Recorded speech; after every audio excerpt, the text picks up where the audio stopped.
Good evening, everyone.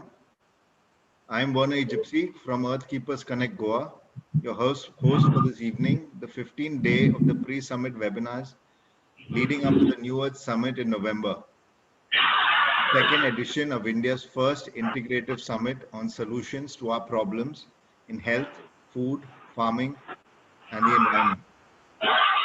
I extend a warm welcome to our esteemed panelists of this evening on behalf of our summit convener, Darryl D'Souza, and also on behalf of our 10 Earthkeeper groups in India and overseas. And we express our gratitude to you for taking out time from your busy schedules to be with us and to share your wisdom, so that all watching this webinar and its recording later may understand how best to make choices that help healthier foods come into our regular food supply chains. For if we stick to old choices, we will not see a better future. Our topic for today is cleaning our toxic food supply chain. I will start by introducing our panelists to the audience. Vinod Kumari. Vinod Kumari, the co-founder of EcoLive and Healthy Lives Foundation, was an IT professional for 17 years before she turned into a wellness professional. She experienced the power of naturopathy while treating her own sinusitis, allergies, and weight issues. She decided to take it forward as a movement to make people aware and benefit from it. She left her corporate career 7 years ago and started her own naturopathy wellness center, EcoLive, in Gurgaon. EcoLive has been treating many people in India and abroad through naturopathy. Vinod is also a certified mind trainer. Her mission is to motivate, guide, and help more and more people to live healthy in natural ways and live in harmony with nature. Darryl D'Souza. Darryl D'Souza's reversal from 14 years of sickness to a state of complete well-being within just 1 year of using integrated natural therapies is a story that has inspired millions across the globe to lead healthier lives. His book, Become Healthier Extinct, on curing chronic illnesses with integrated natural therapies, finds readership in close to 200 countries. Darryl does disease reversal workshops as well as spiritual workshops all across India. And he also served a 5-year term as the Secretary of the World United Doctors and Healers Association. He hosts platforms and events for doctors, healers, and therapists to work together and has curated and convened 4 mind, body, and spirit healing conferences. Darryl is also an organic farmer, an environmentalist, a TEDx speaker, founder of Earth Keepers Connect, ambassador of Vegan Nation, convener of the New Earth Summit, and a speaker at the World Parliaments on Spirituality. Bhagyashree Shaikh. Bhagyashree Shaikh is an ardent zoologist and nature lover. She did her master's in environmental science from the renowned Institute of Sciences, Mumbai. A merit student and state topper in her favorite subjects, she soon found herself lecturing the postgraduates. She is also a black belt in karate and went on to become an instructor when she was only 20 years old. After actively involving herself in various environmental campaigns in Mumbai, she chose the Kazan land ecosystem of Goa as her project work with ICAR, Old Goa, for her post-graduation. For 10 years then, she is meeting farmers and understanding challenges faced by them. She followed her nature lover husband, Irfan Shaikh, to his native place, Goa. Together, they are actively involved in promoting sustainable lifestyle practices in Goa through their social enterprise called Ease Eco Solutions.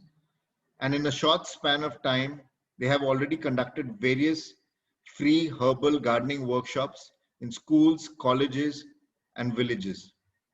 They also have set up a free marketing platform called Sustainable Lifestyle Market, Sulimark, to promote organic farming and farmers. So now we'll begin the 3 rounds of questions for our panelists that will conclude in 1 hour. so that we can keep the next hour for Q&A with the attendees and the audience. Accordingly, I request each panelist to address each question in a maximum of 7 minutes.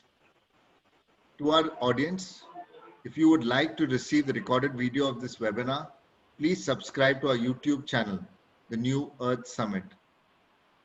Our audience may type their questions in the Q&A box below after each round of the panel completes and need not wait for 7 p.m.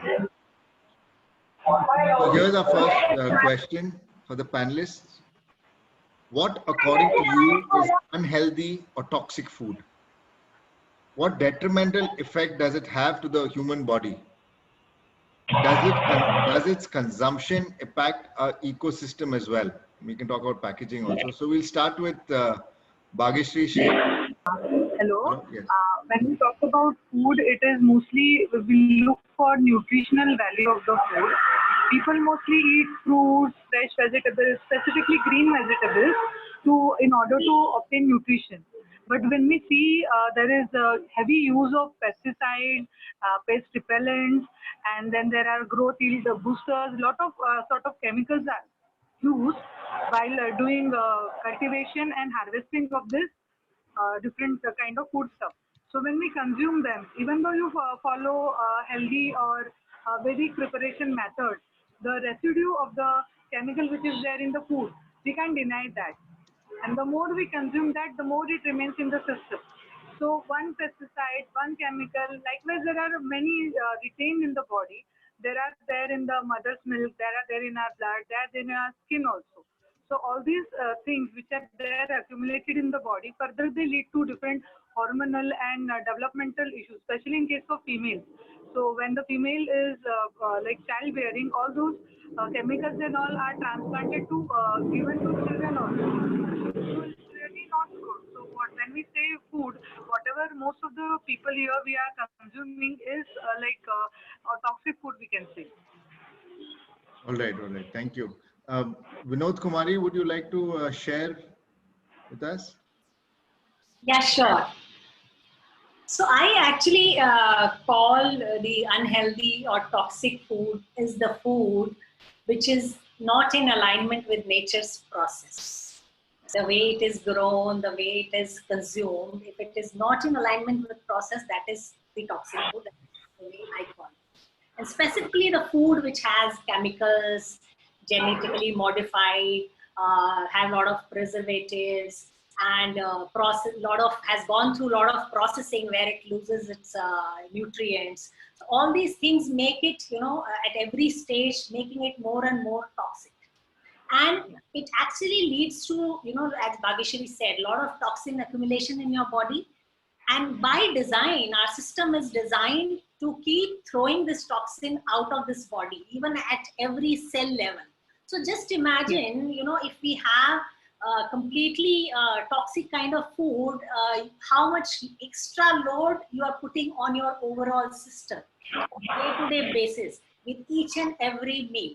Because this is a natural process. The moment your system identifies there is a toxin, and it will try to throw out. Whether it is able to throw out 100% or 50%, that depends upon your capacity, but it will actually keep trying to throw. So you are creating unnecessarily, load on your system. And as we say, food is the fuel for your body or the medicine for your body. So if we, we need to be very mindful what kind of fuel are we giving to our body. We are very conscious about our other machineries, even if it is a car or anything, whatever it needs, we will buy the best quality, even petrol or diesel or best quality, whatever you need. But when it comes to our body, unfortunately, we have lost that kind of connect with the food. And we have started taking food as an activity, which we needs to do on daily basis, maybe 3 times, 4 times. And just do it either as a mandate, or some people do it as a fun or as a luxury also. So they keep experimenting with this consciously and unconsciously both. So by this way, we are consuming a lot of toxins in your body, and we are seeing the impact as a society. I'm into wellness industry, And it is really shocking. I will share with you that even in the teenager girls, I've talked to a couple of girls in class 9th or 10th, and they have been telling me that almost 50% girls are having PCOD issues at the age of, this 14, 15. Which is actually shocking, because these kind of issues, even in my time, or even my mother's time, it was very, very rare at the age of maybe 40s or that time.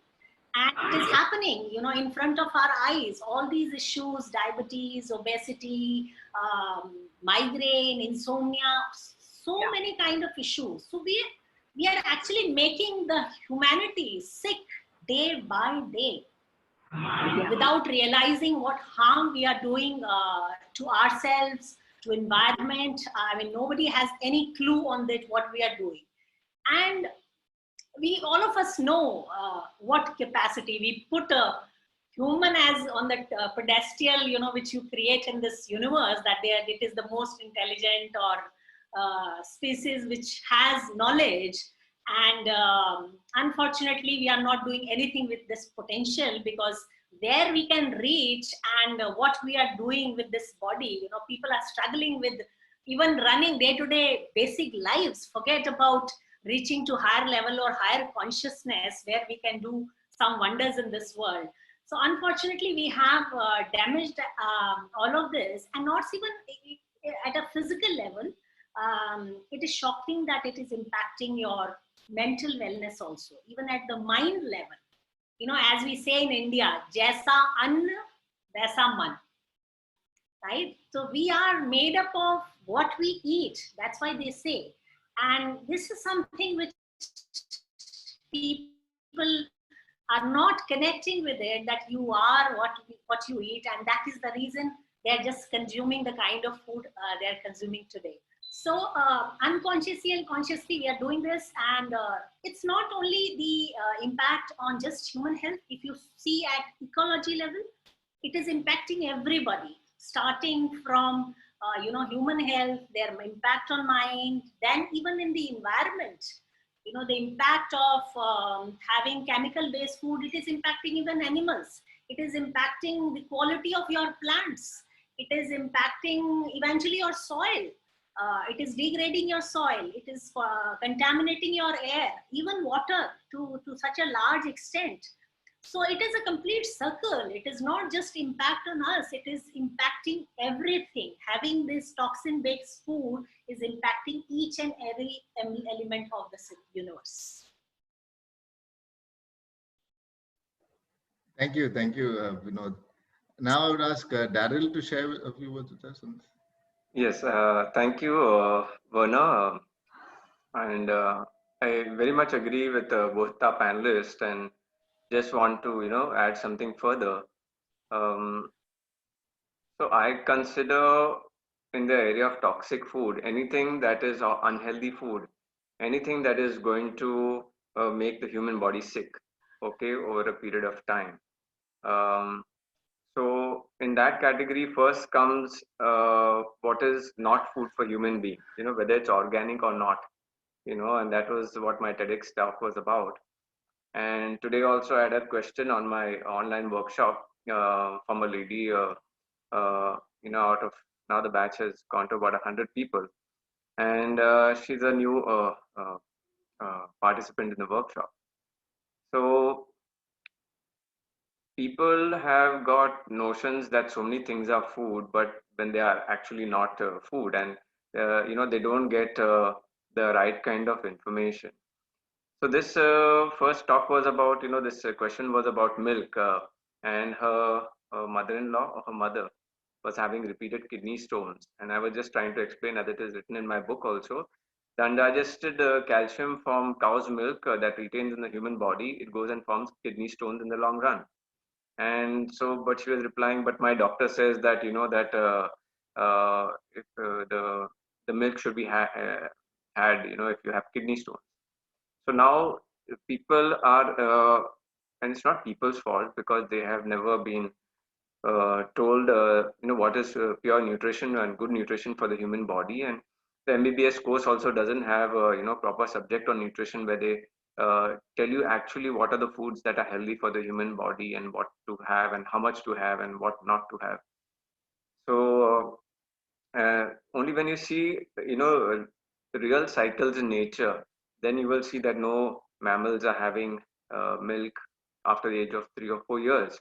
Okay, so it is very clear that, and the mammals, the mothers themselves don't lactate after 2 years of produce or 3 years of producing a baby.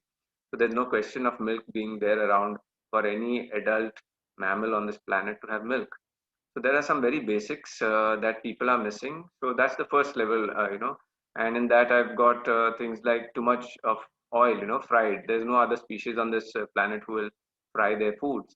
But even the ape and the monkey and the chimpanzee has a lot of lubrication for their joints because they get pure oil from nuts and seeds and beans and roots and barks of trees. So for me, that is the first level of toxic food. We are having many poisons over there. One of them is milk and milk products. Then second is too much of fried foods, and then of course processed sugar. That's also very toxic for the human body. Even if it's organic, it creates a lot of imbalance in the digestive system, and it creates a breeding ground also for more to multiply pathogens if you're having too much of processed sugar. So that's the first part of toxic food for me and unhealthy. The second is when people go to the vegetable markets and they buy fresh food every day, but that is grown on soils which have got so many chemicals, uh, for uh, uh, for the soil and for the pests and all of that. That's the second level of toxic food. And then the third level of toxic food, which I think is the most harmful, is where human beings have put a lot of their activity into, and those are processed foods. And mainly they are found in all the big malls and supermarkets, which is the fad of today. You ask any modern person about food, they will straight away take you to a mall. They will never take you to the vegetable market. If you say I want a good treat, or they'll take you to a food court somewhere in the mall.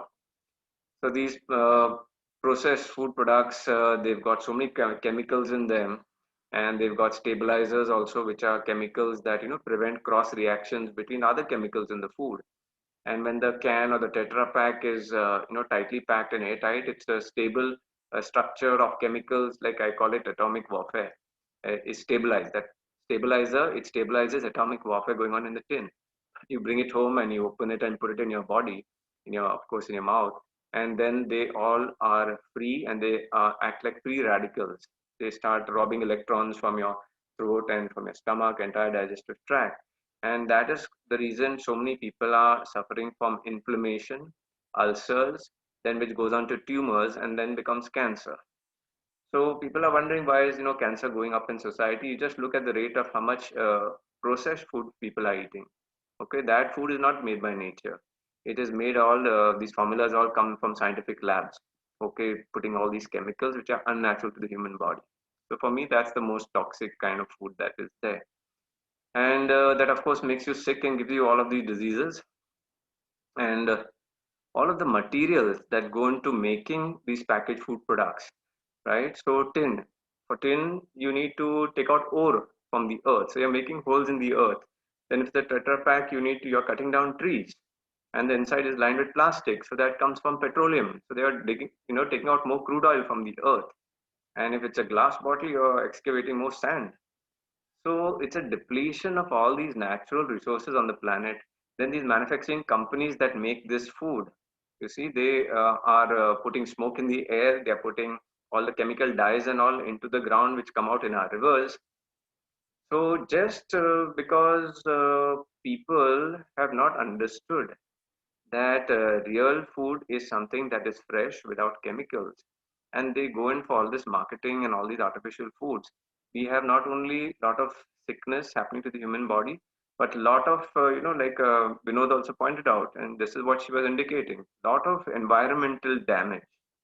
Okay, so of course all of these factories running and creating so much heat, it is contributing to global warming, and all the manufacturing in different places and transporting them using vehicles and petrol, that also adds to carbon footprint. So you have this processed foods, which seems to be at the top level of the most destructive food for the human body and for the entire planet. So, so that what is, and the way it has come about is that just very simple, certain businessmen who thought that they should make money of us by giving us food. I mean, that is a fine business, but when you give us food in such packages that cause us sickness and damage and the planet also, obviously that is not good. And because of the marketing, we are going to all of them. And so the better alternative is to eat something fresh and local that will keep us, healthy and not damage the ecosystem. Great. Thank you, everyone. So now the next question is, why do people eat such foods? So I will ask Vinod to share with us.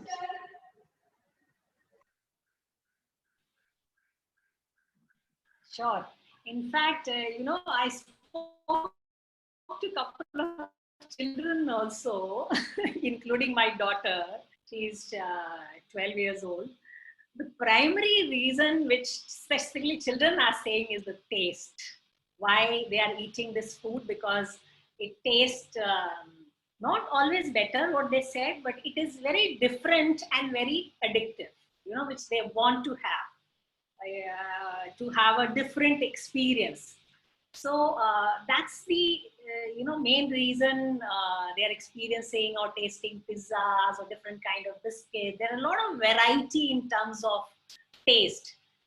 When it comes to home-based food, they feel it is more of vegetables. You can experience maybe in some houses just 4 or 5 different varieties. So they get a lot of varieties in terms of taste buds.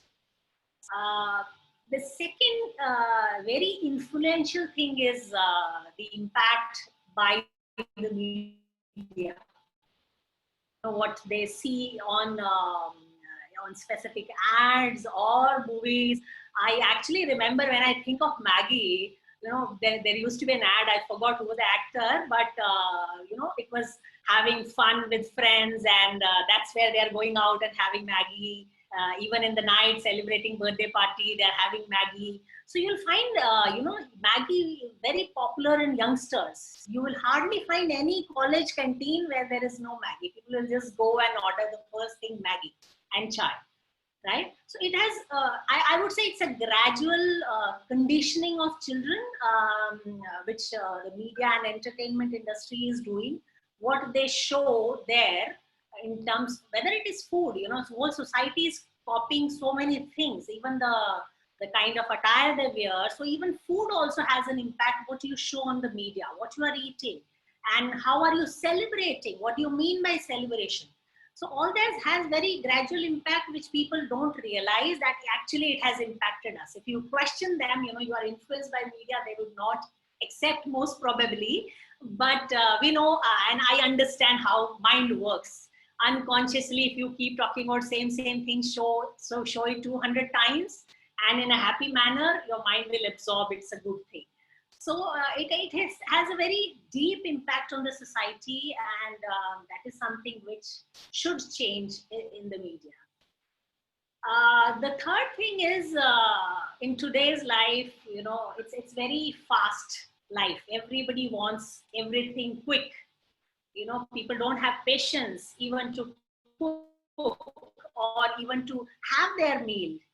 Mostly people are, finishing their food while they're finishing something else, which is more important than food. So it is not as important. So in order to do this fast, what helps them, if something is readily available, packaged, which they can carry in the car while driving and finish it, which they can have during the meeting. So all these things have created probably the ease of having something, they are able to carry something. These are the positive aspects which they are looking into this, and that is the reason they are consuming. And yes, there is a challenge that if we have to do something similar, we need to match these challenges, but definitely these are the things. And it's everywhere, it's not in the metros or just fast-paced cities. even so I come from a village background, and I see the shift happening even in the villages, which is very shocking. I do talk about with those people that why are you changing? You know, you should just stay whatever is there in your farm, cook it with love, eat it. But that's happening. So that's again the influential, you know, the media part comes into picture, which they are absorbing. But it's happening everywhere.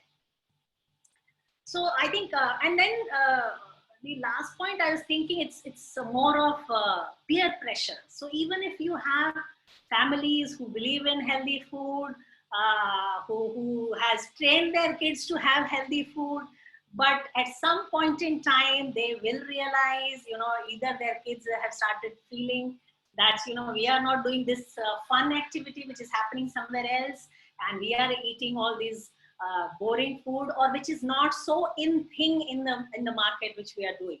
So it sometimes it becomes a kind of peer pressure also, which people tend to fall prey to it, and they just do it. But I think percentage will be very less, but it increases. You know, the more you feel that pressure, you'll keep doing that more often. As Darryl had pointed out, if there is a party, nobody thinks about doing it in the house, or doing it with the home made food, which used to happen earlier.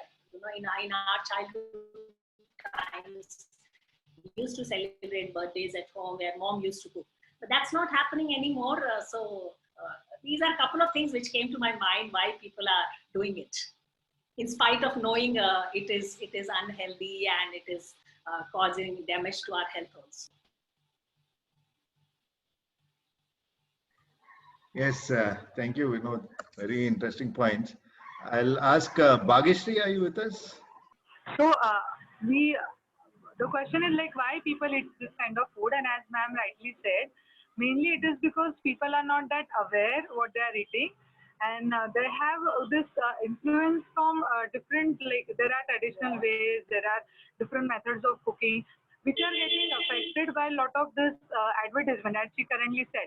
Different trends are there, different diets are there, different food habits like fats are there. This is good for your health, that is good. All that is there, but how to eat that and what to eat, how to eat, that guidance is not there. People are not that aware about what they're choosing, different choices which are there. Whatever comes on magazine that this is good for your child, this will boost memory of the child, people go for that thinking, okay, this will actually help me, without actually giving it a second thought, see how that food is processed and if it is packaged and all. Likewise. Hello? Yes, yes, Bhagyashree. Yes. I think we've lost you. Hello.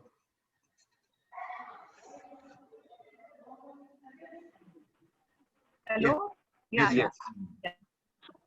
It and this advertisement world and all this TV media, print media, different things which are advertised, different packaged food which is coming in, like ready to mix, and there is a term that grab your food. So we don't have more time to sit and have it peacefully, enjoy the way it is done, like having water before the food and all. So all that is not there. Everything is made compact, so that one item meal, all that is coming up in market, and people are falling prey for it, the busy lifestyle and all. So that is further leading to a lot of lifestyle diseases and all. And people are actually not cautiously thinking the food what we eat is making our body and different choices in the life. Yeah.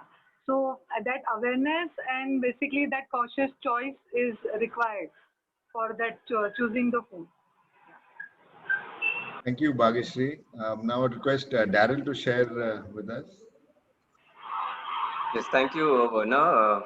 And very nice, yeah, very good points put forth.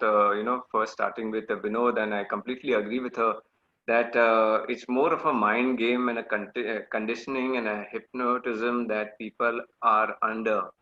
Uh, like she said, peer pressure and so many things. And I just want to give another angle to it also. One additional thing which people don't seem to realize. Um, so yes, there is so much of uh, I'm mainly talking about people who have made it their business to feed us. Okay, so they will not stop. They are of course businesses, so there's a lot of investment, lot of effort, lot of marketing, and so much is done over there. And it would have all been, very good if what they were giving us was healthy and would, not damage the planet. But now the problem is that, yeah, the problem is that Um, first of all, these people have not really understood what is food. Anything, and like Vinod also said, it's the taste that's put in the food and the additives in it. Some of them are purposely put to, and they're addictive in nature. Okay, so that's why the children and the even youngsters or adults go back again, for the same kind of food. So this is all part of the marketing and consumer retention kind of tactics that they do just to promote a business. It's very clear now since at least the last 10 years. It is abundantly clear for people who are are researching and bringing out the evidence, and people who are getting sick and giving up all these kind of toxic foods and getting healed. It is known in the world now that these packaged and processed foods are making you sick, but still these companies that make this they are instead of changing into something more healthier, they're increasing their budgets on how to do more and more marketing and how to make put more of these addictive substances in food. So now the second part is that generally people don't understand the connection between what they are eating and the sicknesses they are getting. It's only now that cancer is on the rise. And when it's become so late that you've got ulcers inside your intestine and you've got abscesses and your entire gut lining is inflamed and you are dying, it's only that time those people are realizing what they have been eating and what they have been doing for so many years, right? So it seems that people are not ready to understand things, and they will rather go for good TV ads, what looks nice in a magazine, what is there on the roadside that looks very attractive, um, and go for it now. So I think the big thing is a disconnect between people uh, awareness of the damage that these artificial, I call them, they all man-made artificial foods, you know uh, yeah, they don't see the picture. So that's, I think, a major component of uh, why they go for it. They think it's something good. Now, if every, now because of so much of understanding and clarity, you see on that cigarette packet, you see the this picture of cancer. Okay, that you will get cancer, you get lung cancer or throat cancer. Now imagine if that same kind of principle was applied and put on every, packaged food and processed food product. How many people would pick it up? But that is the reality from the research that is there. Now this research is coming out from people who are working with real patients and real life scenarios, and those people know the truth who are reversing the illnesses, and not the other people who are just manufacturing food. Food manufacturers do not know what the food is going to do to people. It's only the therapists and the healers and the nutritionists and the naturopaths and the Ayurvedic practitioners and natural medicine practitioners. Uh, they when they change foods and those fresh foods heal people, only they know the sciences. Now, unfortunately, their marketing budgets are not, they're individuals and they're small setups in different places. So the thing is, yeah, their marketing budget is hardly anything. So people have to realize this: the real people who are giving you health and giving you healthy food, even the farmer, if there's an organic farm and all, what is his big marketing budget and all that? Do you see the ads on the TV for the organic produce? How many millions or billions of rupees or dollars are going into that marketing? People are just sitting in front of the TV and picking, whatever is marketed well. So unfortunately, these processed packaged foods, they are such a huge trillion dollar business on the planet, and people are just going in for it till they get ulcers, till they get cancer, perhaps. That is one route through which they will know the truth. And otherwise, they have to, look at people who are reversing illnesses and try to figure out from where did you learn this, and how come it's how it's working for you, and truth is over there. So I think people need to look at all those who are reversing illnesses, and they should ask them, okay, what is reversing illnesses for you, and then those people can tell the truth. You don't need to get some laboratory test from somewhere when somebody is diabetes, high BP, cholesterol, diabetes, obesity, hormonal imbalance, arthritis. All those things are getting reversed by healthy diet. We don't need any laboratory or some national research or global research or World Health Organization to tell us what is working and what is not, because it is working for the people. So I think people should start sharing real knowledge. And every person who reverses illness with healthy food, it is their responsibility to tell others, because if they don't, certainly these businesses are not doing that work. They are just making money off us, and whether we get cancer or we get cataract, glaucoma, or have to have a hysterectomy, they don't care at all. Okay, they just care about their business. So I think that's the real scenario now in the world. Great. Thanks, Darryl. So the next question is, how do we replace all these toxic foods in our food supply chains and their packaging, of course? So Bhagyashree, would you like to take this? Yeah, when we are aware that what we are eating is something not natural, we must try growing it ourselves. I very well understand not everybody is farmer, or not that everybody is blessed with a piece of land. So what we suggest is you can grow your own food, or at least support farmers who are growing chemical-free foods. So in our markets, that's what we are trying to do, like making it available. So we have to see locally what is available. Many of the well-known this dietitians also suggest whatever is locally available, seasonal, fresh fruits, we have to consume that. So that is day to day. Even grains which are produced here, which are grown locally, we have to go for that. When we say we have to eat non-toxic food, how will we make sure? Then we have to encourage our local farmers to grow, and those who are growing by buying from them. Okay, when we go for packaged food and all, we really don't know from where it is coming and what are the ingredients. So small things like microgreens we can grow in smaller trays and fulfill our smaller requirements for the daily nutrients in that. We can try growing locally our own this poultry, our own goatry and all, and consume from them. Okay, and then when it comes to different nutrients, then seasonal fruits and vegetables are there, which can surely take care of. So actually going local is the mantra here. What we can see that when we are stopping the more packaging, we are having less shelf life. We have to consume it immediately in the raw form, in the natural form. The more healthy it can be for us. Yeah, so that is the thing. All right. Basically, go local and eat healthy. Vinod, would you like to share with us your thoughts? I think if we want to make a major shift, then it has to come from the users. It's always the public who has the power to make any change. I firmly believe in that.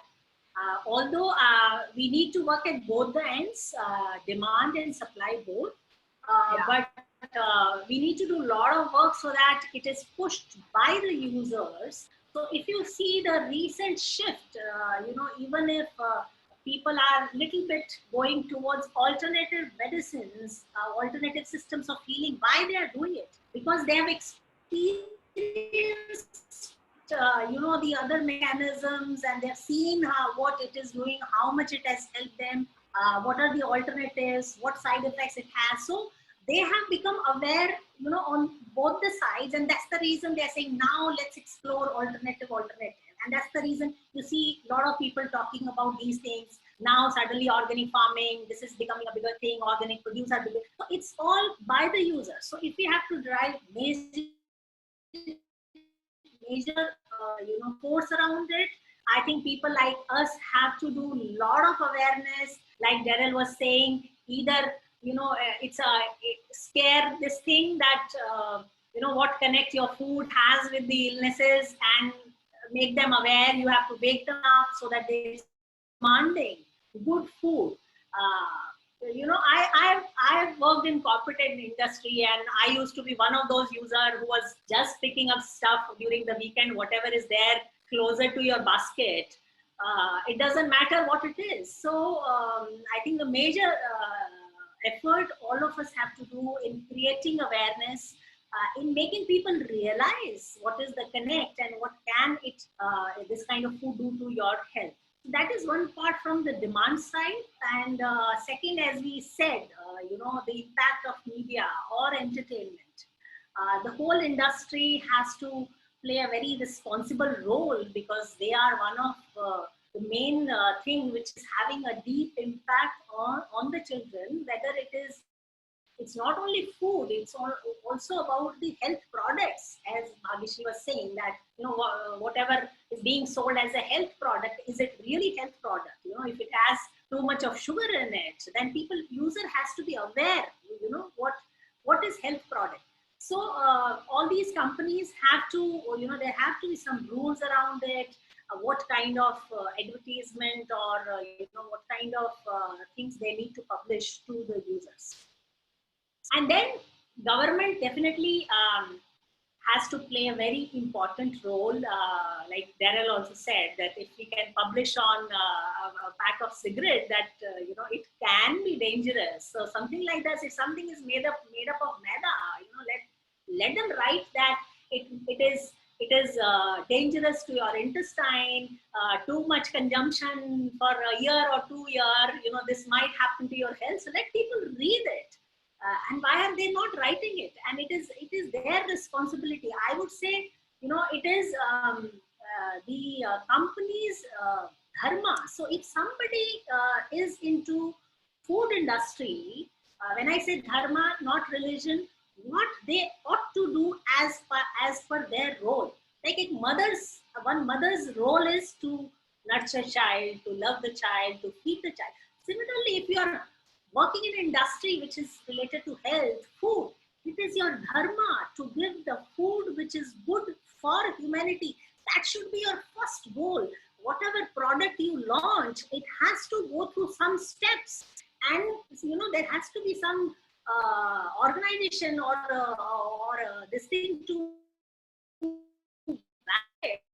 does it pass all those parameters to be qualified as food, as Darryl said? Is it a food for human, or is it food for somebody else? Or if it is not even good for soil, why are you feeding to human? So like that. So there has to be very strict laws in food, and which has to come. And again, I would say it has to come from the users. The push.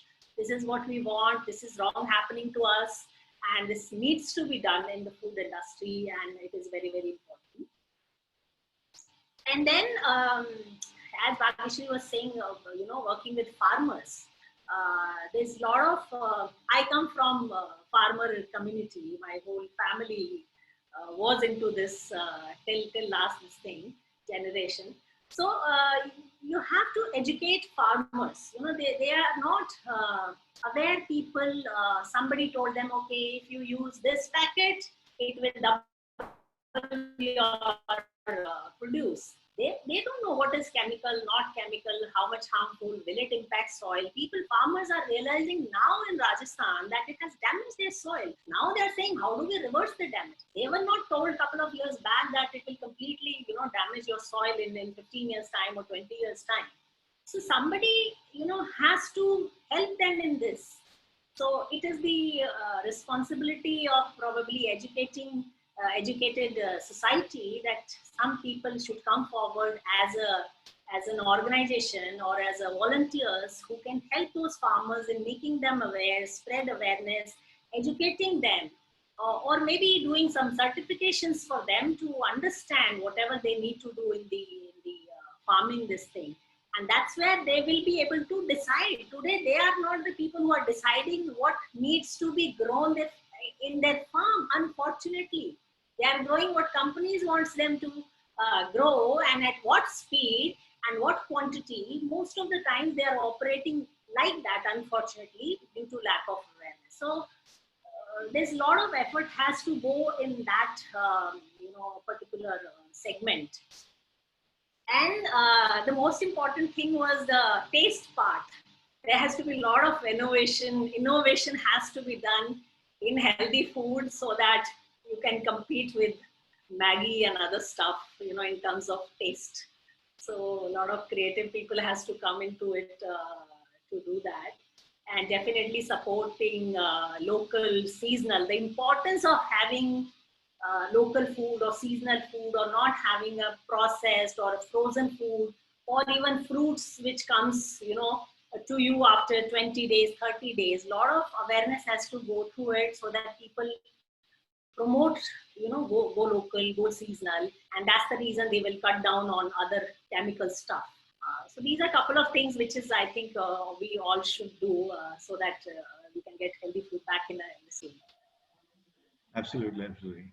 Thank you, Vinod. It was very interesting, especially about educating the farmers. So now I'll ask Darryl to share with us. Yes, thank you, Anna. So it's it's very clear that now when you say that people are getting sick in a nation, let's say for India, for example, it is known, India is the diabetic capital of the world, and I think the leader in cataract surgeries and knee replacement surgeries also.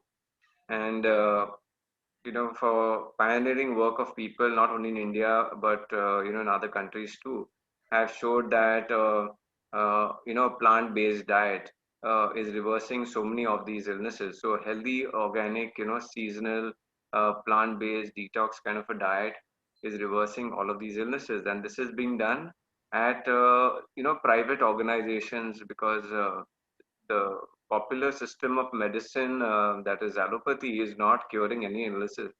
It is just giving people, pills one after the other as a life support system. And when, the kidney fails after it cannot work anymore in medicines, then the operation theater is there. So that's why it's not a curative system. You remain on certain medicines for your illness and you get worse and worse, and then you have to have an eye surgery, knee surgery, take out your gallbladder, and all of the operation, things that happen. But if you see, this is not the system there in any uh, kind of people or cultures who are living in the forest and all of that. They don't have their cataract and knee problems and joint problems happening. So the question is that now who's responsible is it for this? At the every nation, we believe that we pay taxes and all that, and our government should take care of this. But I don't understand what the research departments are doing. I don't see any big budgets or pioneering work. They don't, pick up this knowledge from at least the people who are reversing all of these illnesses. Okay, and the organizations that are doing it still at a private level. The government is not taking up all of these solutions and implementing at a national level. So then, how is the entire popular system in the country supposed to change? Right, it's not going to change. So you have no innovation research and great recommendations in diet, even or changes in diet being done by countries. And even if US FDA, they were in charge of giving food pyramids to the world, and they have been it's called the sad American diet now. It's a diet on which people fall sick and get all these illnesses. So, so it's only, I'm saying, small sector people and people who use these healthier diets and reverse illnesses, they are the only people who can talk and teach to others. So I think education from such kind of people to the masses is the main criteria of, of any real reversal. Otherwise, in that absence, food manufacturing companies are just carrying on with their business. Like I said earlier, they don't care if we get cataract, cancer, or diabetes, or whatever. Um, Now, the other part is I just want to share my screen, about, here's a picture. Okay. Now, it's showing the food production chain, and this is the supply chain of food. So, people are here at the end, at the lower end of the supply chain. They are eating, in their homes or in a restaurant. Okay, and that's where the consumption happens. And I think, frankly, most people are just bothered about what is coming on the table or what's there in the store, and they think that the rest of this entire, thing is run by. You can see big entities and companies and warehousing, distribution, manufacturing, and then growing, at very very large scale. And the only people who can now, if you find that there is something, there's a kind of some packaged food product is causing, cancer. Now few number of people find that out, and when they go and they talk to a company and all that, they company says, we have got the license, we have got the right to make this. No big organization on this planet is telling us it's getting cancer. No, you are mistaken, and you go back, and if you try to do any kind of legal action against them, all businesses are protected by law, and probably you lose, trying to fight a case against them. So that is not going to change anything by trying to oppose companies. The main thing is that, and we are also not trying to shut down businesses of companies who are making products that are causing illness. What we are just we need to do is try to show them better way. If they didn't know what is healthy food, then we have to, the people who have got success with healthy food need to show them what is healthy food, and they can make healthy food and make their business and profit. So the purpose of showing this supply chain of food is that uh, the only change can come from the demand. These people sitting at the table, if they are totally unaware that the damages that processed foods cause, then they're just going to be eating that every day, and the flow will happen through the, they will keep on buying all the stuff from the retail or the supermarkets and the malls, and because the stock is being picked up, the warehouses will keep more and more, because it's the stock is moving from the warehouse, the manufacturer will be making more and more. Okay, so the whole supply chain is actually run by that table, that dinner table and that restaurant table.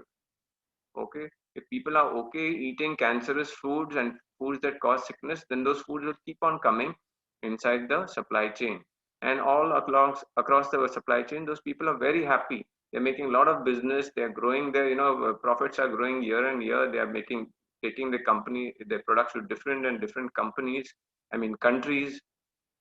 So the only way to change it is by educating these people here in the home. That is common people, because they are the ones who are eating food every day. They are the real demand. They are the real system. The whole system is serving them. So I think the most important thing is to teach people this relationship between manufactured, unnatural food that is toxic and unhealthy, and show them all the cases who had got sick and how they reversed their sicknesses with organic, local, fresh food every day. So once people start changing their decisions about what they can eat every day, and of course it has to be healthy. So there are, probably 1 million recipe books on, even traditional ones, on how to make unhealthy food. But there may be hardly even 1,000 books in the world on how to, make really tasty and healthy food. So that's the difference. Okay, why people may not find, healthy food tasty. They just need, and these, if we have to understand this whole skill of making unhealthy foods, or picking up, even in your house you can make very unhealthy food in your house by, putting too much sugar in it, or using too much of grains in your food, or milk and milk products, putting them inside food, and so many things. So all of these things have come down through tradition and hundreds and hundreds and hundreds of years, and that is why India is, the diabetic capital and capital of so many other illnesses in the world, because we hold our traditions very very high. And so if you're talking about healthy recipes, it's a very small tiny movement, and only those people have used these healthy recipes and have got, and made them tasty and reverse illnesses, they know the truth. So I think that information really has to go out more in the public domain from people who have done it. Otherwise, besides people who have done it, all the rest of the people in this food supply chain are all marketers and business people, and they have nothing to do with your health. They are just there to make money of, giving you something that they call food. So I'm back here. Um, that's the change I think that needs to happen in the world. The only way the system is going to change by educating people, and they should make healthy food choices every day. And the more they don't pick up all these processed and packaged food products, they will remain over there in the stores. Then they will data expire. That signal will go to the warehouse, that will go to the manufacturers, and the manufacturers will start making lesser of those foods. And when people say instead of this, we want, foods that are fresh and without preservatives, then that signal will go through the supply chain and manufacturers will start making that. That's how you have, in the malls and all, now they've got an organic counter also. Many malls have got a fresh vegetable. In Goa we have, but they don't say it's organic because it's not organic. At least there's fresh fruits and vegetables at one section. And there is also then organic grains and pulses at one section. Now, this change has not happened because the shops thought, oh, we want to improve the health of everybody. So let us make a new section and let us invest in it. And, we hope people will buy it. No, that didn't happen because of that. That happened because people came to the counters and said, do you have organic grains? Do you have this? Why don't you have fresh foods? And if you don't have, then what's the point in coming to your store? So the educated people are only changing the system. Nobody else can change the system. Right, so that I think is the most important way the whole supply chain can change. So education on food, and especially those people, it's a moral responsibility, I think, for those people who have got better health through fresh and natural food. They should share it with everybody. Otherwise, I don't see any other way that there's any hope in this world for better health if our food remains the way it is. Right, right. Absolutely. Thank you, Darryl. And this is basically it, how we can remove the brainwashing on the people who are consuming the food so that they demand better and organic food. So this brings us to the next question, which is how can our audience get in touch with you to learn more about health and environmentally safe choices? So I would ask Vinod to share with us. Or you can even type in the chat box so that people can see. I'll do that also, but I'll just talk about it. So, as we said, I run this organization, EcoLive. We call it EcoLive, not live. We say live ecologically, live in harmony with nature. So we promote the concept of living ecologically. We focus on human health and also the health of environment. So while we work for human health through naturopathy, we also work on saving water, a lot of water initiatives, rainwater harvesting systems, waste management, solar energy. So working on both human health and environment. Our website is www.ecolive.in. We also have a Facebook page, ecolive.in. There's a YouTube channel also where we keep publishing small videos on water and health and waste management also. You can just watch them at your leisure. And as Darryl said, awareness has to go on. So you can watch yourself, you can share it with your friends, whatever topic connects with you. I think it is very, very important, and it is my humble request to all the users who are viewing it currently. Whatever awareness, you get it from anybody, from us, from Darryl. If you watch something, please do share. At least each one educate one. I always tell, not 10, not 100, at least each one educate one new person on this whole concept. I think we will make a lot of change. So you can see our YouTube channel also, EcoLive, and we can be reached. I'll just type in my email ID also. And I would be happy to share anything, any questions, any information you need for health and environment both. Thank you. Thank you, Vinod. I would request Bhagyashree to share with us how they can get in touch with you, the audience. For us, we have our Facebook page called Is Eco Goa. basically to ease eco-friendly choices for Goan people. But now we deliver across different locations, and we are available on WhatsApp for your simple gardening doubts. And there are any issues with your plants for manuring that. And about healthy choices in our market, what we call for like local farmers market here, like Sulimark Weekly. We are trying to get in touch with people and farmers who are growing chemical free and to get their produce here so that it is available for the city people as well. And we are doing awareness every time as pandemic allows, like as Darryl sir has said rightly, and Miss Vinod Kumari ma'am also, that the awareness is very important. Then only people will get aware about why to choose this and where it is available. And when that they test the real test of like chemical free food, the locally grown food, then only they know ki ha, this is something different and I need to go for this. They understand the value of this. We organize a different workshop because of pandemic we are not doing anymore, but online we will be coming. We are interviewing a lot of farmers, their different traditional practices which can help us in that. So we have to really get aware and get cautious about our health. Yeah, I will be sharing our WhatsApp number where you can let us know your queries about this, where we can actually help you to reach to local farmers. Yeah. So now I would request Darryl to share with us how the audience can reach and know more about these initiatives. Yeah, so some resources are, my health website, becomehealthierextinct.com.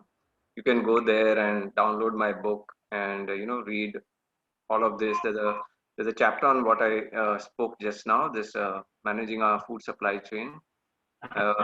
And of course, the book teaches you all the, healthy diet and the choices that are good for health and for the environment also. Then on other resources, we have very good videos from last year's summit on our YouTube channel. So just go to YouTube and search for the New Earth Summit. Okay, YouTube channel, and you can watch all of last year's videos.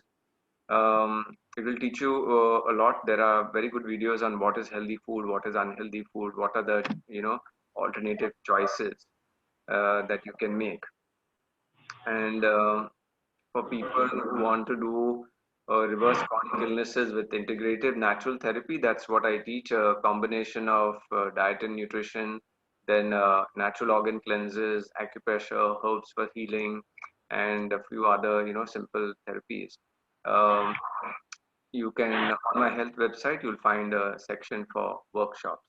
There I have an online workshop, and so people can do the online workshop also.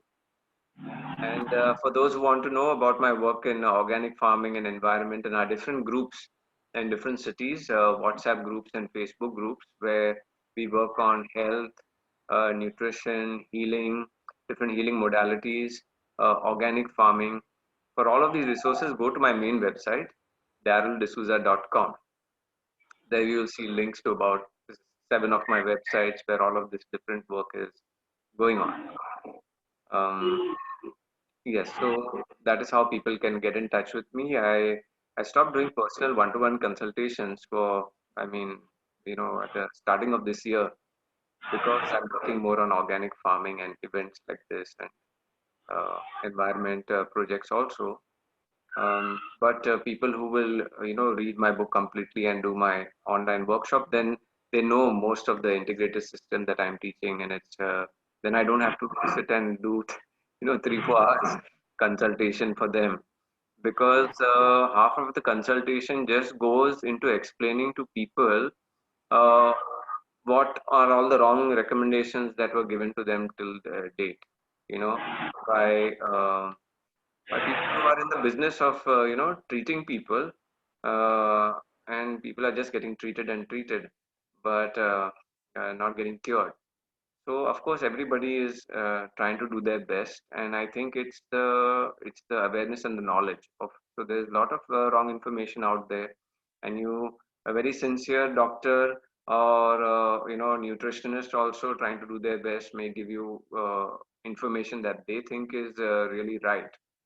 And the bottom line is, if you take that information and apply it in your life, Are you reversing your obesity, diabetes, and hormonal imbalance and all that within 3 months?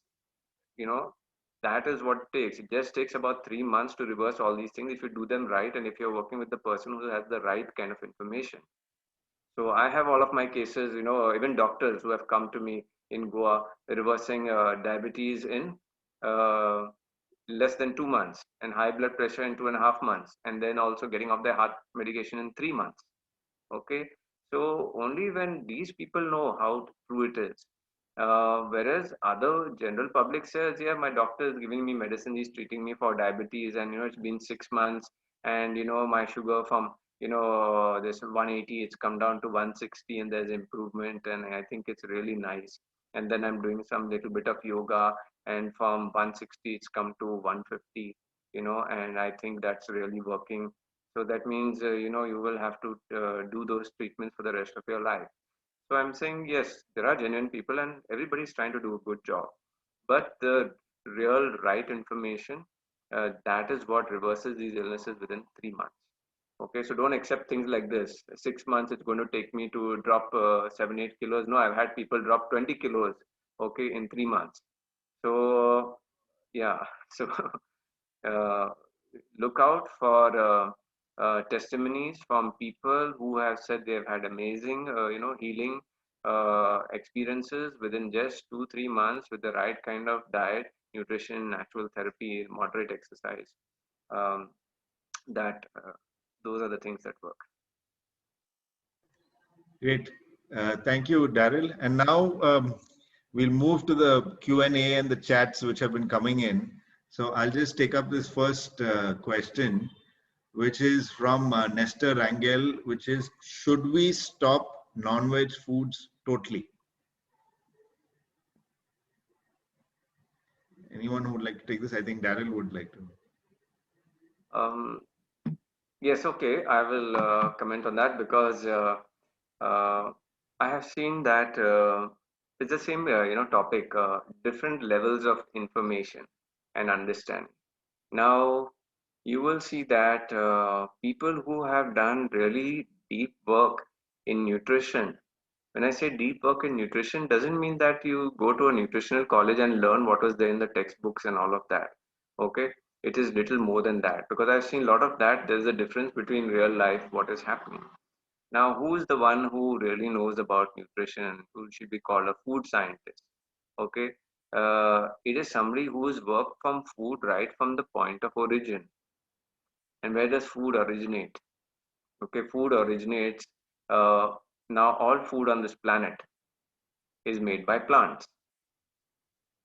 Okay, the plants are the ones whose roots will take from the mother earth, from the soil and the water and all of that, and absorb into their body, and they will reach out to the, what I say, father sky, air and the sun, and they will pull in that energy, and while bringing those things together they create food.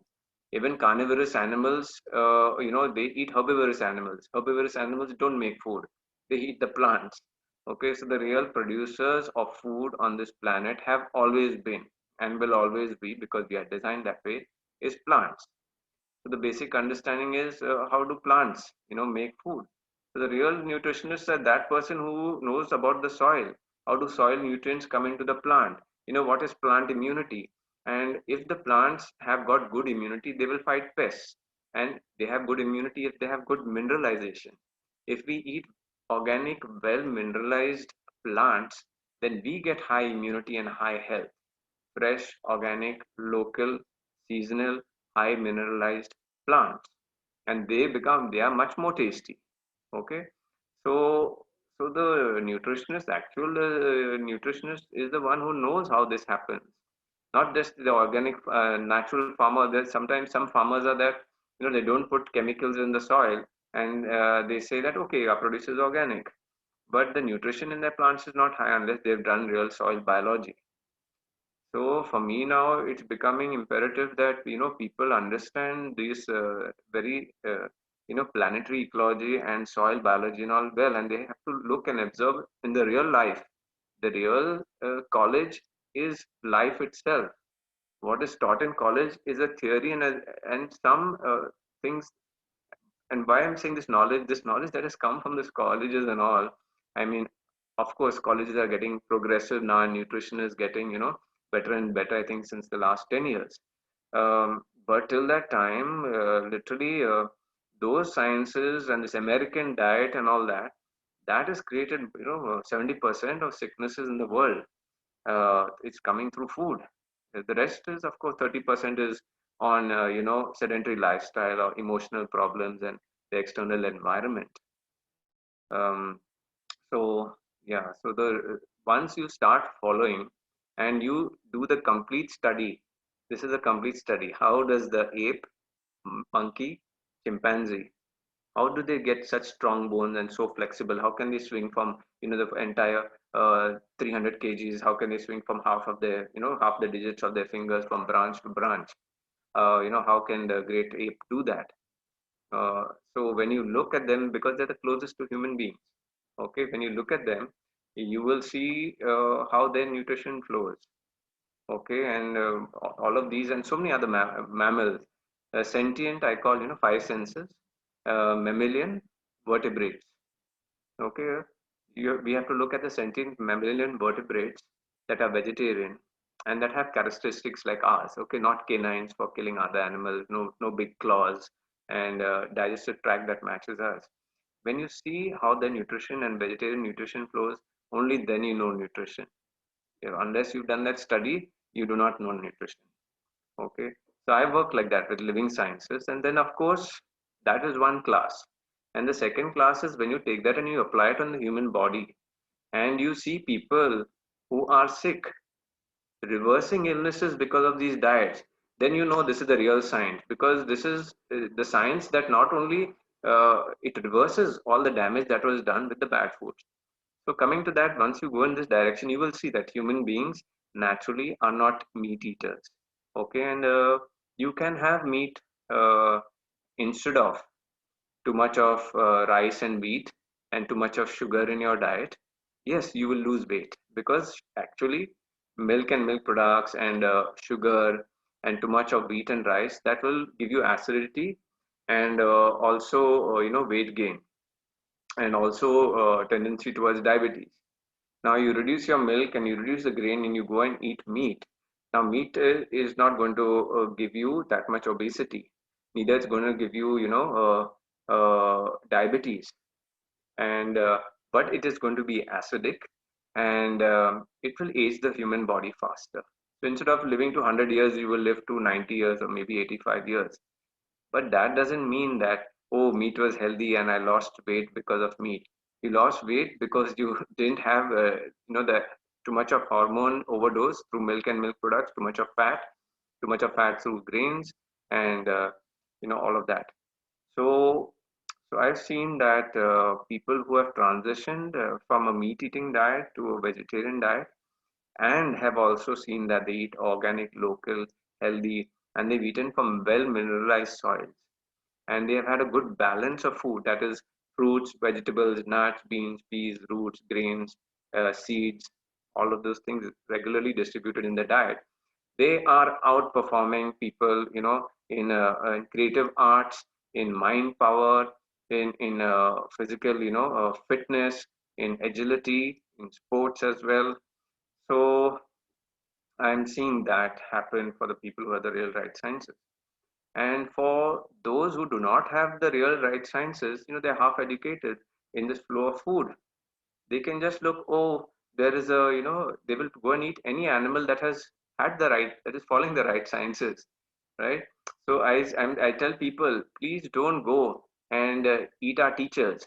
Okay, that particular animal, that particular species that is there in the natural wildlife that is doing the things right, you please learn from them what they're doing right to get their protein and their energy and their flexibility, and no cataract, no glaucoma, and no bone problems and all that.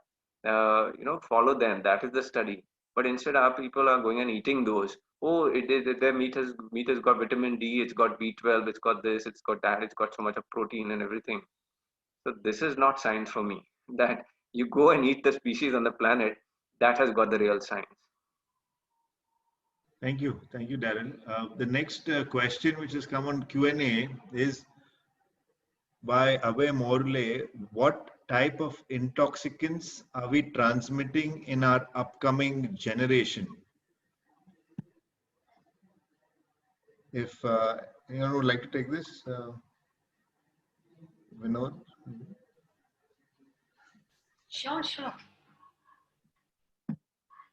So, as we said, we are made up of food. Whatever we are consuming today, that becomes us. Now, whatever next generation we are bringing into this planet will be part of us and will be much more like us. And if you see the gradual decline in the health, which has happened in last probably 20, 30 years, it's because of the shift in the food which we are consuming now. So if we continue the current trend, I think the prediction, and we already know that what percentage even the children are having brain issues or mental issues, or even born with type 1 diabetes, type 2 diabetes. I mean, these kind of signs we have not seen it earlier, and it's happening right in front of our eyes. We are seeing it how we are transmitting. So it's a sin which we are doing to the next generation by our act, and by becoming unaware that it is actually being transmitted to the next generation. So including the physical body and even the mind part, combining these two, what we are maintaining, how we are maintaining this body, we have to be very responsible, rather than thinking, oh, I can't do anything about my health. This is how, some people tell me obesity is hereditary in our family, which I tell, this is not something which can be hereditary. It's because you have been following the same lifestyle which they followed, and you are also doing it. You change and you'll see the change. You will see the shift. So it's the key thing how we are managing ourselves, and if we have a lot of toxins in our body, definitely that will get transmitted to your next generation also. So we have to be very, very responsible and aware about this. Absolutely, absolutely. Thank you, Vinod. The next question is, does deep underground bore wells, fossil water add toxicants to crops and its products?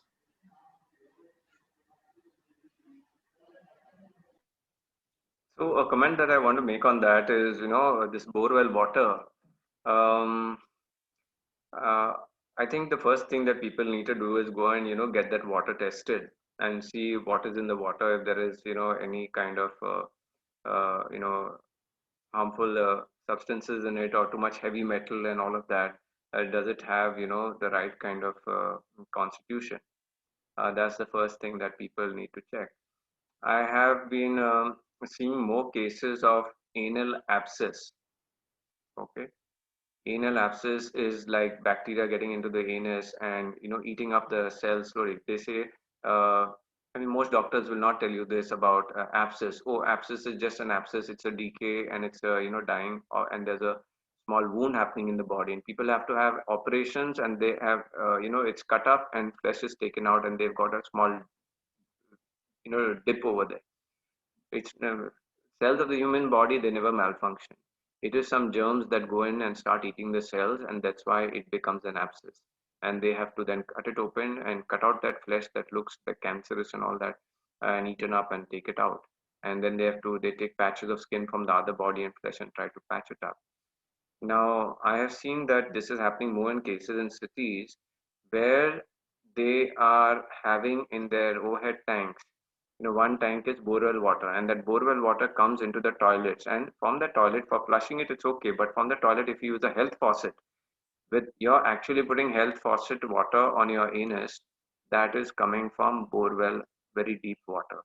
And I think all city waters at that level are all contaminated with chemicals and whatnot. Okay, in fact, even in my own toilet in Bombay, whenever I go and I flush the toilet, you get a very foul smell and a gray color in that water, which is not the smell and the color of the water that you get from the natural piping which comes from the lakes. Okay, so I've seen enough evidence of this already regarding health problems and wrong strains of bacteria and some toxins and chemicals coming out of very deep borewell water. And I don't know what is this concept of, we know that the devastation that has happened in Punjab, and they are all digging borewells to 300, 400 feet and getting up that water from the center of the earth and putting in their fields. I have a high suspicion that that is what is killing the soil, and that is part of the problem, I think. So definitely, if somebody's trying, borewell water for farming, you please get it chemically thoroughly checked and see that it's good. And again, go to the New Earth Summit website of last year, and watch our video on rainwater harvesting. Rainwater harvesting is something that will save this planet, and we have to get our groundwater level higher and higher, our well water level higher and higher, so it's easy accessible for our farming.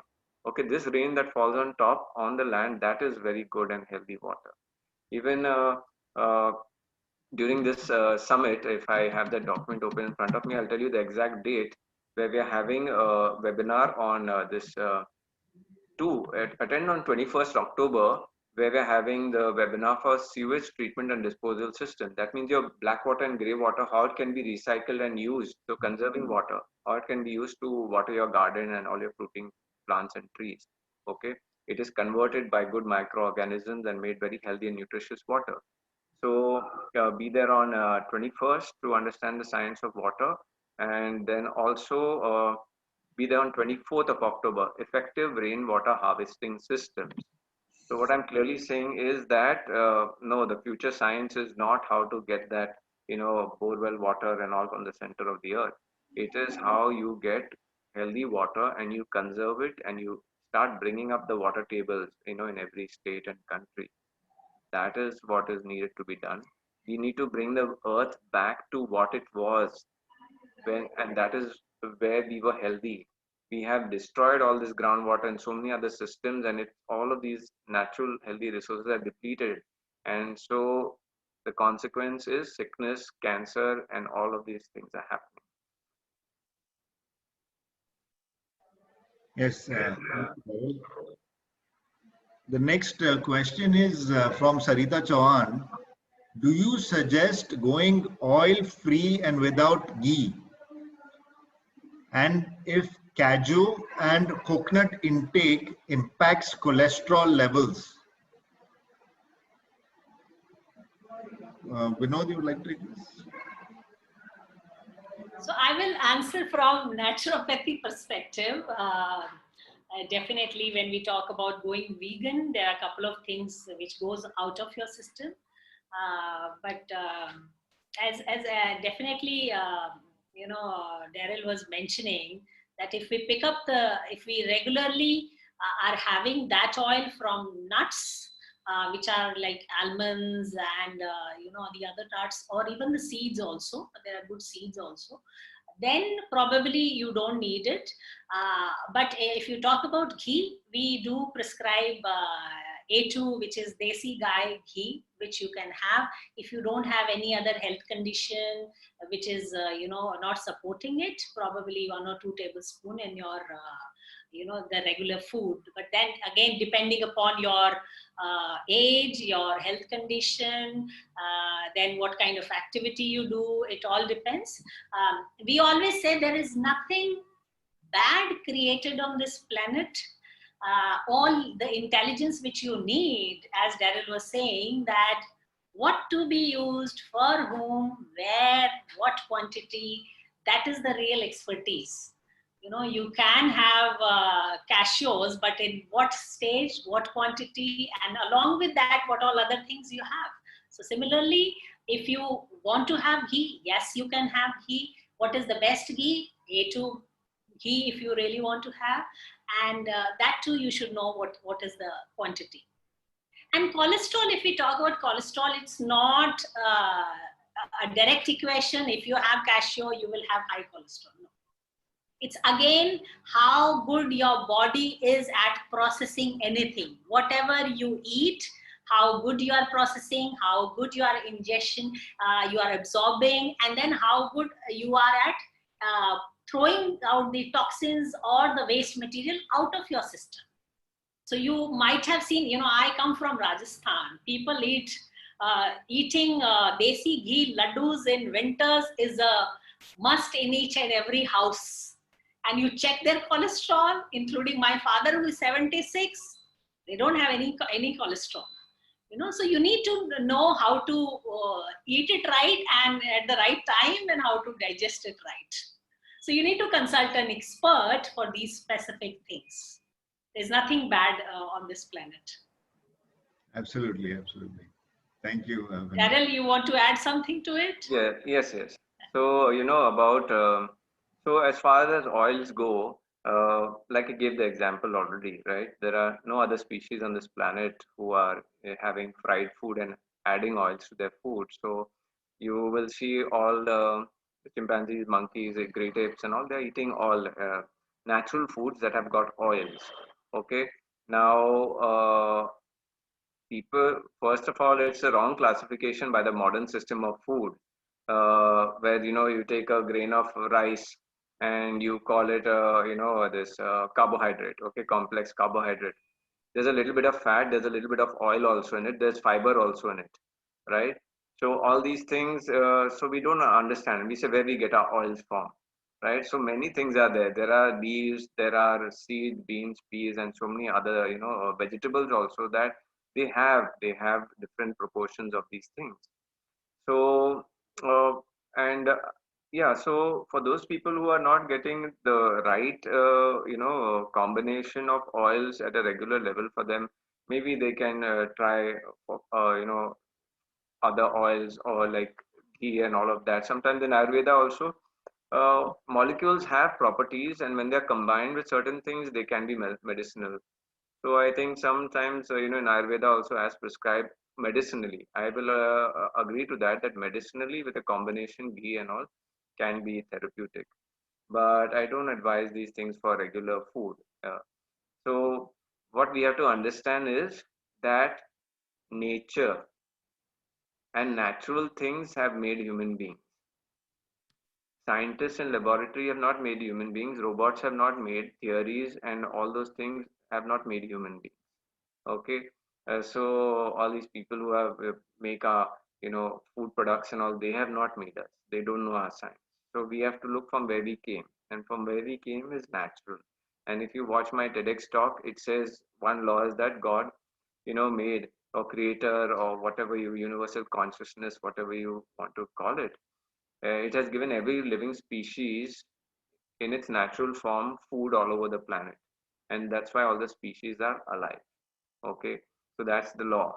And if you look at human beings, we are the only ones having sicknesses. None of the other species are having any of our sicknesses. So their food and everything is matching really well. So if we try to stick more to natural foods, natural oils and all that, that will be the best. So there's a lot of evidence in my book also. I've explained how too much of refined cooking oil causes diabetes and acidity and cholesterol and inflammation of the arteries and the veins and all of that. Okay, so regular fried food is going to give you all these things. And related to cholesterol, so what is cholesterol? Cholesterol are small yellow natural basic molecules of life that are made by the liver in the case of a human being. Okay, it is not existing in coconut and in cashew. There's no plants don't make cholesterol. So that's a completely wrong concept by those people who don't understand even basic functioning of the human body and its organs. So why does the liver make cholesterol? Now I'll give you another comparison. An egg, a raw egg, right? It's got that yellow inside, and most of it are cells of cholesterol. So what are the cells of cholesterol? Are basic body building cells that as the organism grows, they form into something of that structure of the body. So when you get an injury, okay, for example, you're brushing your teeth and your toothbrush hits your gum and there's a cut, so it'll bleed, right? And then after 1 2 days, what happens? It burns and all, but a yellow line comes there. What is that yellow line? Okay, now this is the same mechanism that's happening in your arteries in your vein. So this yellow thing is cells of cholesterol. Where do they come? The blood supplies them over there. From where does cholesterol come in the blood? The liver produces. When does the liver produce? So there's an injury on the body, signal goes to the brain, The brain says there's an injury, tells the liver, please release cells of cholesterol. The liver makes it, and those cells travel everywhere. Wherever there's no damage in the body, they don't deposit. But where there's damage, they deposit. So they come and they fill up that space, and you get a yellow thing that becomes in 2-3 days, it becomes pink, and then you have your gum intact and healed. Okay, so this is what cholesterol is. Cholesterol is basic cellular building blocks. So if you get a cut on your cheek, it'll be yellow there and it will heal. A hurt on outside of your body is a different mechanism. There's dry air and a scab and fiber and blood and all, and blood plasma comes and makes a wound of it. But there's no dry air inside your body, right from this point that you can see, even from your mouth till your anus. There is no great air to make a scab. So this yellow substance is the healing thing.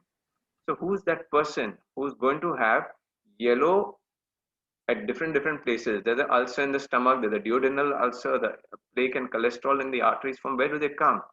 It only comes from people eating unnatural foods that cause erosion of the intestines and inflammation and through the arteries. Okay, so all of these processed food products that have got all these chemicals, you just think of them that there are like, there's a hand going in which has got nails and it's scratching your entire digestive tract. So there are scratch marks everywhere. They're inside your veins, inside your arteries. So fried foods, too much of refined cooking oil, that is going to create inflammation and damage. Too much of acidic meats. The most high is this processed food with all these chemicals that go in. Too much of sugar also in your diet is going to create acidity and intestinal inflammation. And these are the things that harden the walls of the arteries. So when the arteries harden, they start cracking from inside, and that crack is only repaired by cholesterol. The cholesterol cells go there and they fill up that crack. And if you take a cross section of that in a laboratory and you cut it up, you can see the yellow. So that yellow is just repairing damage. Okay, so cholesterol is a repairing mechanism of the human body. And once you stop the damage, only then it will take about 4 to 5 months, because there's so much damage caused all your life, and your liver will keep on producing cholesterol till all your damage is repaired in your stomach, in your intestines, in your arteries, and all of that. And so for reversal of cholesterol, it takes about 4 to 5 months from the date that you stop having fried foods. You can bake, boil, roast, steam to have cooked food. Even now air fryers there, so you got 5 modes of cooking food. Okay, I'm not saying to have raw food. Read page 149 of my book, and also page 109 and 110, which will explain why human beings need to eat some amount of cooked food also. Because we are in different environments of cities and with chappals and not getting sun, so we need little more of earth element.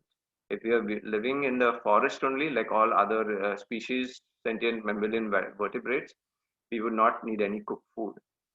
So there's a very deep science to this, which is real science, and this is not the science you will get in some laboratory and some scientist who's been studying in colleges all of their life. You won't get real science from them.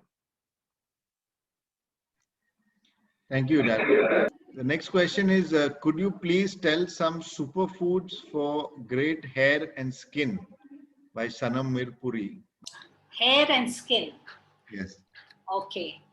So first of all, let me tell you, hair and skin is never from outside. Oh. It's never ever from outside. And the common sense is, how is it growing? As Darryl was saying, we have to observe nature very closely. If a plant grows, what is the main thing? It's the root, from where it is taking ingredients.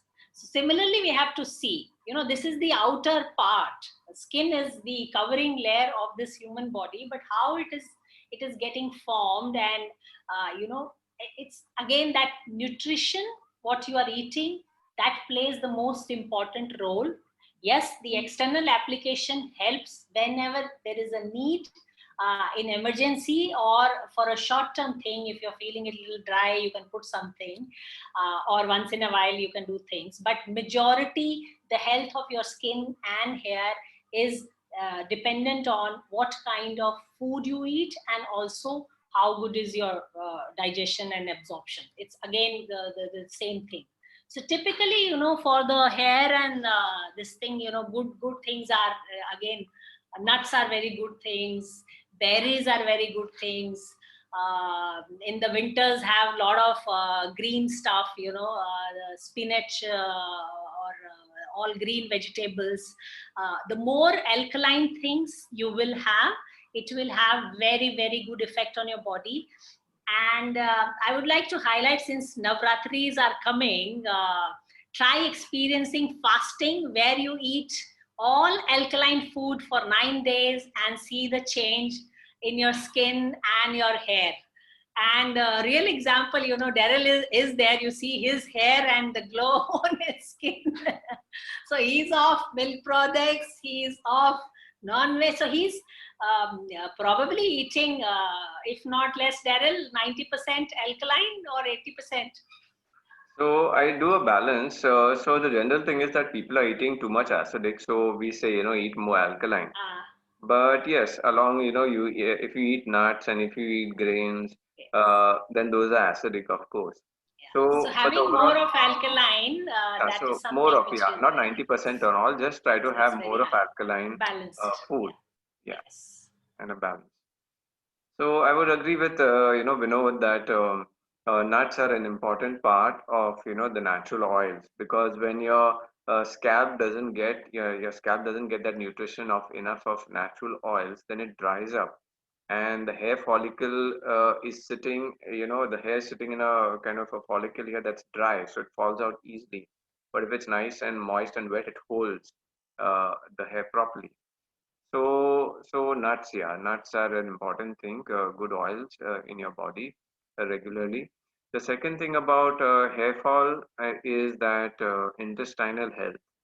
Anybody who has got a toxic colon, okay, they will experience hair fall and hair loss. Also, inflammation in the intestines. So that's why nowadays you are having people, getting bald. Even man is getting bald at the age of 40, when his father also did not get bald at the age of 55. So why is that happening? Okay, because his father was not eating so much of packaged food and processed food products, and he had very less intestinal inflammation. Okay, so we have to understand that these things of our human, the appendages or the externalities of the human body, they represent what's happening inside. So I'll just give you an example. So the starting of our digestive tract is here, the tongue. So you have to see the color of the tongue, and you know how it is, whether it's very red, it's got spots or cracks and all that. Because uh, you, you take your navel, right? Your navel. Whatever is going wrong from upwards of your navel, if there's any intestine or toxicity in that, your your stomach, your duodenum, the first part of your your small intestine, all that toxicity, where is it going to come out? It will come out as sweat and all that, but it also tries to come up like this. Okay, and from below your navel, so if you say 23 or 25 meters of intestine, so 12 of it is going to express itself down, that is through your anus. So piles, fissures, and all of that. Anybody who's having piles and fissures and all that, they are going to have hair fall, because the colon is experiencing inflammation. Okay, so also our scalp is an externality of what is inside the human body. There's too much heat within your digestive tract. That heat will rise up and it will dry up your scalp. The water content, moisture in your scalp will dry up. When that dries up, your roots will become dry and your hair will become thin and it will fall out. Okay, easily. This is also like that's why I'm saying all of this. If there's a organic farmer or soil biologist, they know that certain amount of humidity in the soil, okay, will nourish the plant and hold the plant, and the grass or whatever, it will grow thick. But if lack of nutrition and humidity in the soil, the blades of grass will come out thin and they won't have good produce on them. So similar thing. So for me, hair fall is about too much of heat in the body. And in fact, in my book, there is treatment for excess heat in the body. It involves kadisakar and black pepper. And people who take that for about 20 days, they see regrowth of hair happening starting from the 15th day to the 30th day. Okay, because that cuts down heat in the digestive tract. So very clearly. There's a direct correlation between inflammation in the intestines and colon causing hair fall. And I explained earlier also, inflammation in the intestine is coming from all this: too much of fried food, too much of processed foods, too much of meats. Okay. Sure. Thank you, Darryl. The next question, which is there, okay, from Hemant Pawar. Hello, Darryl. I don't have acidity, but I see a lot of people with that problem who, in spite of change in diet, can't seem to get rid of it. What could be going wrong? So now, yeah, so some people will say, this soft drinks, Coke, Mirinda, Pepsi, and all, they are also one of the most acidic foods that you can have. And the only thing more acidic than them is, regular drinking of milk. Okay, that's explained in my book why it's so acidic, because the main cation, the kind of main constituent of this milk, it's 18 times this protein. It's 18 times heavier in molecular weight than this what is the human breast milk counterpart? I'm forgetting now. But it's that heavy molecule that goes into the body that the stomach produces more lower pH of acid to break it down, because once you put into the human body, it's got to digest it. So that causes acidity. So vegetarians also will be getting acidity from too much of grains, too much of Coke, Mirinda, Pepsi, too much of milk and milk products regularly, and so that could be a reason for the acidity first versus the food. Second is that they could be having some bacterial infection, like too much of H. pylori bacteria that causes acidity also, and ulcers in the uh, stomach, duodenal ulcer, and all of that. And so ways to heal that is, change your diet and see how to use natural herbs to kind of kill bacteria and infection in the digestive tract. And then the third is use you know uh, acupressure for stomach point, and all of that is here. On the left hand, it's for the incoming sphincter to your muscle. On the right hand, it's for the outgoing sphincter, which is going to the duodenum. So at both those sphincter places, there could be inflammations, and people get acidity burps for it. So using acupressure, you can heal both of them. And then there are also herbs, some herbs for healing, acidity. If you go to my website, Become Healthy or Extinct, in herbal remedies, there's a remedy from a company called Kiva, where it says acidity drops. And you go to that acidity drops, it's all herbal medicine. And you'll see in the ingredients those herb names which heal acidity. Okay. All right. The next question, which is there, is in spite of eating healthy, I still get severe migraines. How do I deal with them? Sharmila Singhkar. So, first of all, this term migraine has become so common that for every headache, people are using it. First, we need to know what is triggering it. There are multiple reasons of having that headache.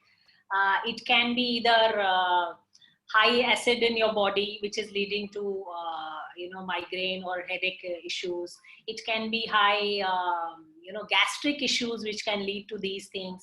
Some people have some specific allergy, or even when they go out in the sun, then they have specific health condition. So the first step is definitely to go to the root cause. And the fact that you have changed the food and still not impacting your in case of your condition, you, I think, need to get it evaluated again, that what is the cause, because that is the solution. It's very difficult to say, do A, B, C and it will reduce your migraine. But first, going to the root cause, and definitely one thing which helps is pranayams and few things in the acupressure, which Darryl teaches. So you can, whenever it happens, you can do that. And just whenever it is happening, there's one thing which we teach in naturopathy is basically doing an ice massage immediately whenever you have it. So first, please go to the root cause and see why it is happening. But I'm just telling you that in case you feel it is about to happen, then you can do an ice massage at the back of your head from neck to here when it is about to start. So that's where it helps a lot. And if it is not a migraine and generic, some health, you are having headaches because of, sometimes even issues, you have muscle spasm, or in many cases we have seen because of the neck stiffness also, people have regular headaches. So please check the root cause first and then treat. I think you need to change because I think food part is sorted. So find out the cause of your migraine first. Absolutely. Thank you, Vinod. Next question is, what should we do to restrict nail and hair growth? Yeah, I think we need to understand what is the, what does it mean? Is it because of the, somebody talking about the excess hair growth, which they want to restrict? I think then we should answer. Yes, absolutely. The next one is, what are the problems faced by farmers while taking the move from inorganic farming to organic farming? Yes, I'll just very briefly, share about it. Like yesterday, they shared with us that it takes about 3 years, okay, to get that organic certification under the scheme where they are rolling out all of these organic clusters across the country. But depending on what kind of soil and how toxic it is and what's inside, it could take many years to make a soil organic. If there are chemicals, or if it was in certain industries, and some places, if the feed of chemicals is there, then you can it's very difficult to convert that land if it's always the water seepage is coming in. Um, if you have land that is basically not exposed to chemicals and all that, and even in a place like Goa, which is a sandy place, I created fertile soil within 1 year. So it was just, and I was growing plants on it for the at least 1, 2, 3 cycles of growing I did around my house. And now that sandy soil and red mud has become black mud, so and anything grows on it very easily and faster. So you can so it's very specific to a particular plot of land, um, where you have toxicity on which side, and how much of a barricade that you can, or distance you can create it from the place that you are. But creating soil and good healthy soil is if you know the science and if you do follow natural principles and natural farming methods, and you do a lot of composting and getting nutrients from a close by jungle, topsoil from a close by jungle, and spreading it on your soil also, so the soil organisms start coming on your land. Those are very effective methods um, to get good soil. So follow the permaculture principles and natural farming principles that look at what's there in your territory, in your area, that can be used and composted, and a lot of nitrogen or carbon from plants and trees and dried leaves can be put in the soil. So it really depends on that, how fast you understand that science and how much you can do, um, and according to that your soil can become organic and natural.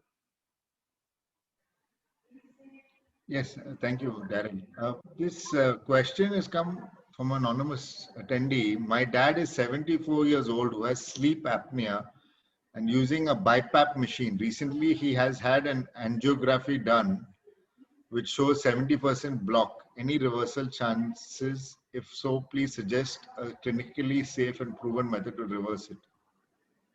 Yeah, now one of the first reasons that fat builds up in our internal tissues and our sinuses and all that, one of the principal causes for that is milk and milk products. Okay, so the first thing is to get off milk and milk products completely. It's complete unnatural science. Like I explained earlier, there are no mammals on the planet having milk after the age of 3 or 4 years.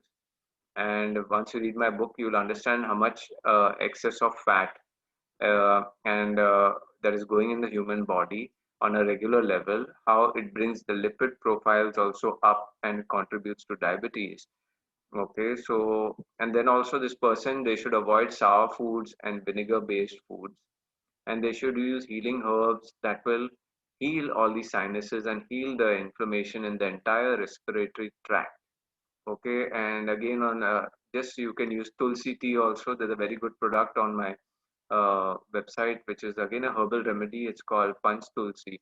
It's just the liquid extract of 5 medicinal varieties of tulsi, and people with cough and cold and sinus, they see reversal of their symptoms in 4 5 days. Okay, the healing starts. But of course, I always follow a comprehensive strategy. First is stop the wrong actions or wrong foods that you are doing that are creating this condition. Then you bring in some healing. So stop is like I said, milk and milk products, sour foods, vinegar based foods. Next is bring in the healthier replacement. So you can have nut milks and all of that. They do not cause any cholesterol or sinus or hormonal imbalance. Okay, because with animal milk, a lot of hormonal imbalance is also going on in the system. And if you look at hormones and endocrine glands, so it starts from your pineal, pituitary, thyroid, thymus, okay, adrenal, pancreas, then it goes into your uh, sex glands also. So any high hormonal, the estrogen levels in cow's milk are 30 times higher than the estrogen levels in the human body. So that's the amount of hormonal imbalance you expose your body to when you uh, have these products. And the primary cause of in women and youngsters, girls having irregular periods right from the age of 13 and 14, and then fibroids in the uterus. First they get PCOS or PCOD by the time they're 16, 17, 18, and then they get fibroids in the uterus by the time they're 22. So all of this is coming from that high level of estrogen that is being, you know, marketed and put across TV and all by, like I said, they're all businesses who are out for making anything that they can market and sell to us, and we can give them the money. They could have made nut milks, and that revolution is happening now. Some milk companies are taking nut milks because they are understanding that people are becoming wiser and they are stopping all of this. The statistics are already there. So billions of dollars of uh, came down and the production of animals milk sales lesser happened and plant milks are going up. Um, so uh, well, they're all businesses, but I support healthy businesses where I've seen that they're healthy for the human body and for the planet. So this is what the person can use, and the main thing is that also weight. Generally people who are having this sleep apnea, they are overweight. Again, that weight is coming from milk and other things also. So try to follow any person who is overweight. If you follow the diet on my book in page 149, you will see that normal, gradual, by eating enough of food, but doing the right choice of food, your body weight will start coming down to what is more ideal for your body. So for this person, definitely if they are overweight, then weight needs to come down according to their BMI index, and then the things that I've already suggested, that should be done. Great. Thank you, Darryl. And thank you, Vinod, Kumari. We've reached the end of our webinar. And I would like to thank everybody, our panelists and our attendees. And I would just like to inform our attendees that tomorrow we will have a continuation onto the next topic, which is coming in: plant food choices for people, animals, or the planet. So stay tuned, and we hope to see you again tomorrow. All right. Thank you so Thank you. much. Yes, thank you, Vinod, for coming. Thank you Thank you, so much. Verna. Thank you. Thank you. All the best.